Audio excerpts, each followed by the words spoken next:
Ang dami.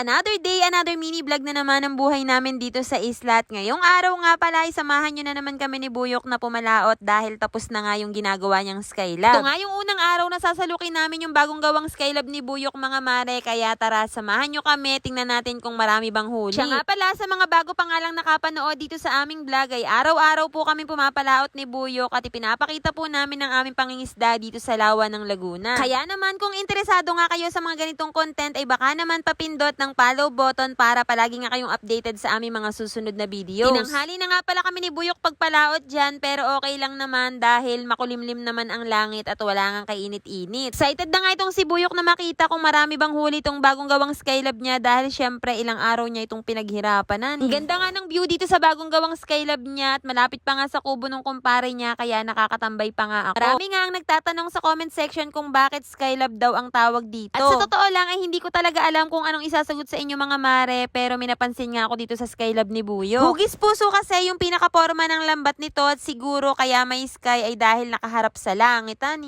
Tinatanggal na nga ni Buyok ang mga tali nitong Skylab dahil kakalusin na nga niya ito. Yan nga ang dahilan kaya kinuha niya yung malaking kawayan doon sa aming nursery kanina. Kung lagi nga kayo nakasubaybay dito sa aming mini vlog ay alam nyo na nga kung paano ang proseso ng pagkakalos. Ilalagay nga lang niya yung malaking kawayan dito sa ilalim ng lambat ng aming Skylab at pagkatapos ay unti-unti nga niya itong itutulak papunta sa pinakadulo hanggang sa maipon nga ang mga isda. Siya nga lang mag-isa ang nagkakalos nito kaya naman parot-parito nga siya sa magkabilang part nitong aming Skylab. Habang papalapit nga ang kawayan dito sa pinakadulo ng Skylab ay unti-unti ko na nga ring nakikita yung mga isda na naipon or na-trap dito. Kaya naman tuwang-tuwa na nga kami ni Buyok dahil sulit na nga daw ang kanyang pagod sa paggagawa nga nito. Sa sobrang laki nga nitong aming Skylab ay pumasok na nga si Buyok doon sa pinakaloob dahil hindi nga mahila yung pinakagitna ng lambat. Medyo natatakot nga ako para sa kanya kapag nga siya ay sumisisi dahil baka mamaya ay masabit nga siya kung saan tapos ay hindi na nga makalutang.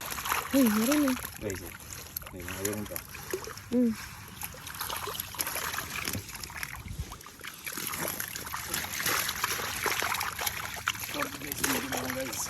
Dahil libag. Wow. Dami. Video guys, oh. Lagra.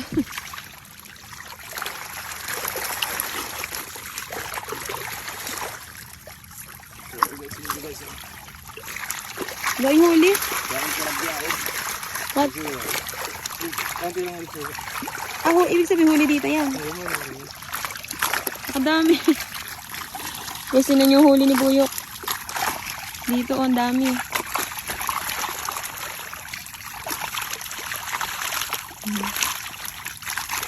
Guys, porto yung video. Dami yan eh. Dahil rin libag.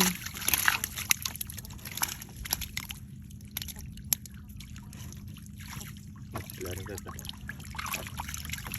Ito ba? Kasama mo pagkila kay video. Ang sinin yung dami. Nakakatawa mo.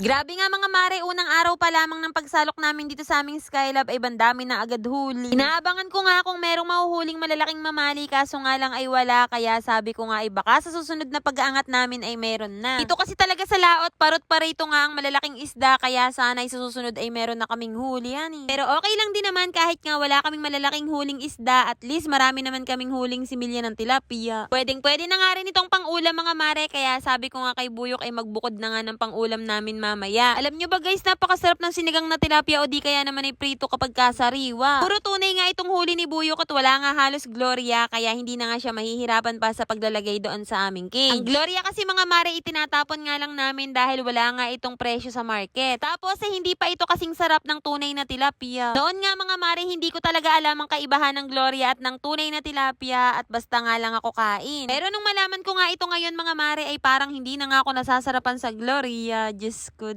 ay napaka-arte yan eh. Tilapia. Yan, huli. Yan pa, meron pa. Yan pa sa kabila. Ayun, paasa yun. May malaki pa, oh.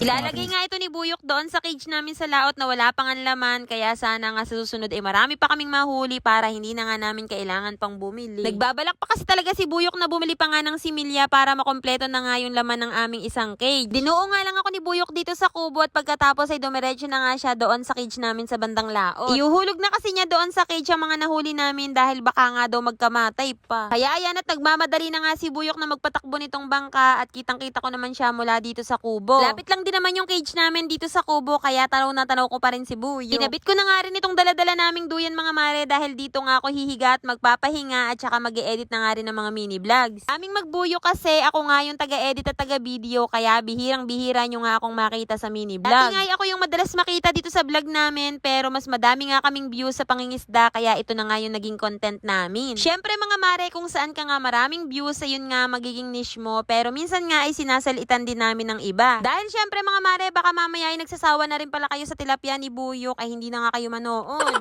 Katapos namang maisali ni Buyok yung mga similya ng tilapia dito sa aming cage ay agad na nga siyang bumalik dito sa aming Skylab dahil itatali nga daw niya ulit ito para makahuli ulit bukas. Bising-busy nga si Buyok sa pagtatali ng Skylab mga mare at hindi nga niya namamalaya na nakawala na pala or natanggal pala yung tali ng aming bangka. Kaya ayan at nilangoy pa nga niya yung bangka namin para lamang makuha dahil baka mamayang maanod na nga doon sa malayo. Kaya naman kung nakarating nga kayo hanggang dito sa dulo at kung nagustuhan nyo nga ang video na to ay baka naman pa-heart at pa-share. At syempre pa-follow na rin po. Yun lang mga mare. Maraming salamat sa panonood.